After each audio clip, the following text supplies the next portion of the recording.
Hello children. Seventh class chemistry में आपका जो फर्स्ट चैप्टर है वो है बेटा फाइबर टू फैब्रिक। आइए इस चैप्टर को शुरू करते हैं। आप अपनी नोटबुक साथ लेकर बैठें। जितने क्वेश्चन आंसर आपको बताए जाते हैं वो question answer through out the chapter आप नोट करें, या जब आप वीडियो बार बार देखें तो पॉज करके भी आपको ये क्वेश्चन आंसर अपनी कॉपी में करने हैं। We know that fibers are long, strong and flexible thread-like structures that are used to make fabrics। बेटा यहाँ से हमें फाइबर की डेफिनेशन बता रहा है। फाइबर्स क्या होते हैं? रेशे। रेशे क्या होते हैं? लंबे, मजबूत और फ्लेक्सिबल होता है लचीले। थ्रेड लाइक स्ट्रक्चर्स धागे जैसी आकृतियाँ होती हैं जिनका प्रयोग फैब्रिक्स कपड़े बनाने के लिए किया जाता है। तो आप सबसे पहला क्वेश्चन बेटा यही नोट करेंगे, डिफाइन फाइबर्स, और उसकी डेफिनेशन आप यहाँ से लेकर यहाँ तक अटेम्प्ट करेंगे।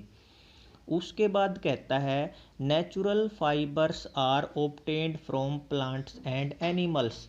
जो प्राकृतिक रेशे होते हैं वो हमें प्लांट्स और एनिमल्स दोनों से मिलते हैं। Cotton and jute are obtained from plants. कपास और पटसन, कॉटन और जूट, ये हमें कहाँ से मिलते हैं? प्लांट से। Wool and silk fibres are obtained from animals. ऊन और जो रेशम है ये हमें एनिमल्स से मिलते हैं। तो बेटा आप यहाँ से सेकंड क्वेश्चन बनाएंगे, name the fibres obtained from plants. Answer हो जाएगा आपका cotton and jute. Question number 3 आप बनाएंगे, name the fibres obtained from animals. आपका आंसर हो जाएगा वूल एंड सिल्क। उसके बाद है बेटा nylon, terylene, rayon etcetera are some human made और synthetic fibres which are made by different chemicals.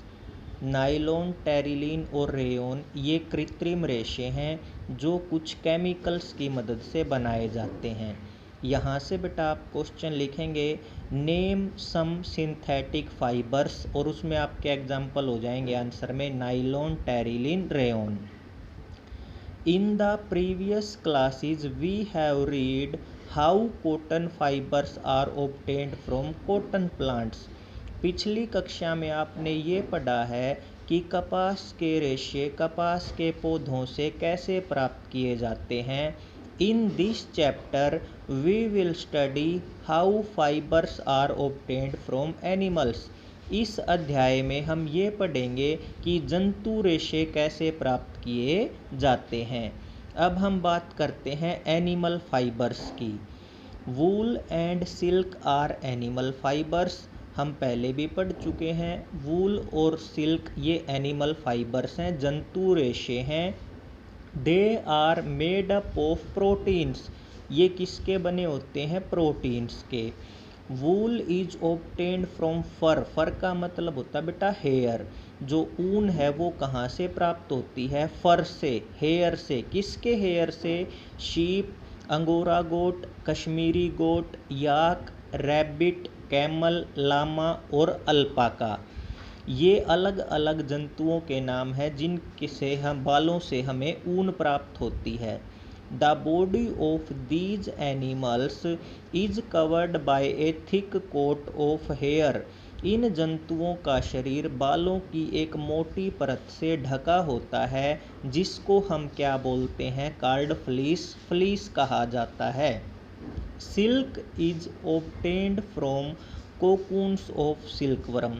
रेशम जो है वो रेशम कीट के कोकून से प्राप्त किया जाता है।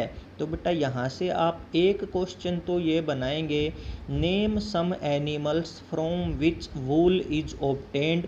तो ये जो बोल्ड ब्लैक दे रखे हैं ये आप इसके आंसर में अटेम्प्ट कर देंगे। एक क्वेश्चन आप बनाएंगे व्हाट इज फ्लीस, तो इसमें आप बताएंगे बेटा thick coat of hair present on the body of animals. अगला क्वेश्चन बेटा आप बनाएंगे from where silk is obtained, और उसके आंसर में आप लिखेंगे from cocoons of silk worms. अब हम वूल के बारे में स्टडी करेंगे। Wool is present as a thick coat of hair on the body of the wool yielding animals. ऊन जो है वो ऊन प्रदान करने वाले जंतुओं के शरीर पर बालों की एक मोटी परत के रूप में प्रेजेंट होती है। Air gets trapped in the spaces between the wool fibres.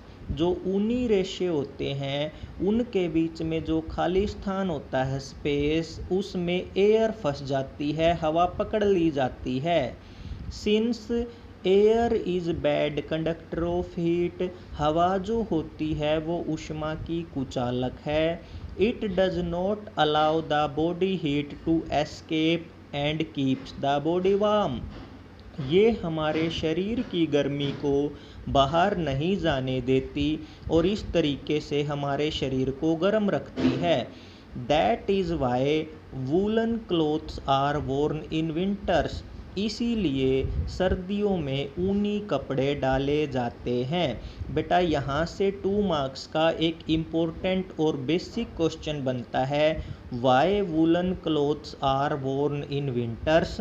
तो आप एयर से लेकर यहाँ बॉडी वार्म तक इसका आंसर अटेम्प्ट कर देंगे। उसके बाद हम बात करते हैं वूल की कुछ प्रॉपर्टीज़ हैं यहाँ पे।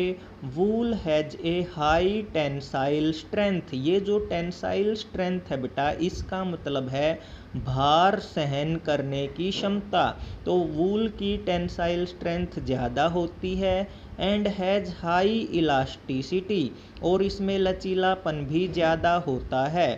It can absorb large amount of water.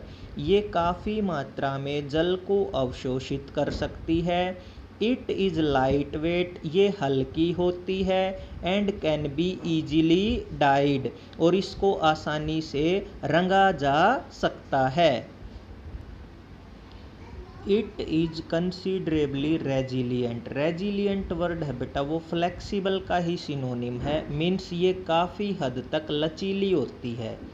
On account of these properties, इन गुणों के आधार पर the fabrics made from wool, जो कपड़े ऊन से बनाए जाते हैं, they have ability to retain shape better than the fabrics made from other natural material.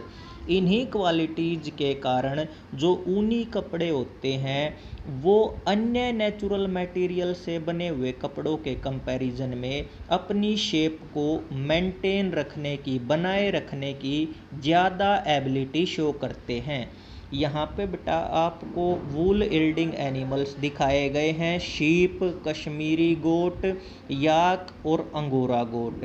तो बेटा आपको आज के इस लेक्चर में से 7 से 8 क्वेश्चन बनाए हैं।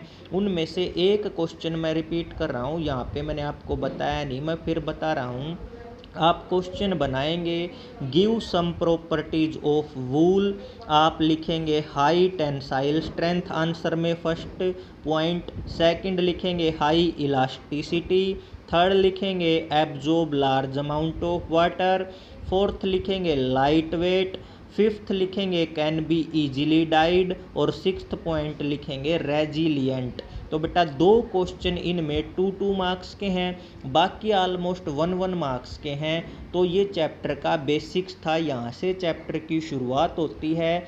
नए जो हम टॉपिक, नए हेडिंग जिसका नाम है rearing and breeding of sheep, वो हम अगले लेक्चर में डिस्कस करेंगे। आपको जितने क्वेश्चन आंसर दिए गए हैं वो आप अपनी नोटबुक में अटेम्प्ट करके जो होमवर्क वाला सेक्शन है उसमें सबमिट करें, ताकि हम चेक कर सकें क्या आपने कोई करेक्शन वगैरह है या आपने अच्छा होमवर्क किया है। Thank you.